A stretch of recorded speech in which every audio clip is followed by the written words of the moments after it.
আমাৰ return ticket একেবাৰে confirm হৈ আছে। যিহেতু আমি জন্ম হওঁতেই ৰিটাৰ্ণ টিকেট লৈ আহোঁ, সেইকাৰণে এই যে পৃথিৱীলোকৰ যোনটো আমাৰ যাত্ৰা, তাতে খন্তেকীয়া এইটো একেবাৰে খন্তেকীয়া সময় মানে কেনেকৈ পাৰ হৈ যায় ক'ব নোৱাৰি।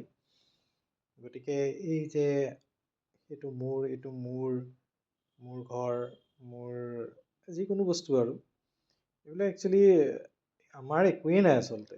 এই মানে ইয়াৰ পৰাই লৈছোঁ, ইয়াতেই থৈ যাব লাগিব। একো এটা বস্তু লৈ যাব নোৱাৰে, খালী হাতেৰে আহিছিলোঁ, খালী হাতেৰে গুচি যাব লাগিব। গতিকে যিকেইদিন থকা যায় খুব আনন্দ কৰি থাকক, ফূৰ্তি কৰি থাকক, টেনশ্যন লৈ লাভ নাই। টেনশ্যন যে একেবাৰে লৈ লাভ নাই, যিহেতু আমি মানে একচুৱেলি ট্ৰেভেল কৰাৰ দৰে হয় আৰু পৃথিৱীত কেইদিনমানৰ কাৰণে আহিছোঁ, আকৌ যাব লাগিব। ইয়াতে যে আমি যে দাবী কৰি থাকোঁ এইটো মোৰ হয়, এইটো তাৰ হয়, বা এইখিনি মাটি মোৰ, এইখিনি ঘৰ মোৰ, বা এইটো মোৰ সম্পত্তি। একচুৱেলি একোৱেই নাই আচলতে।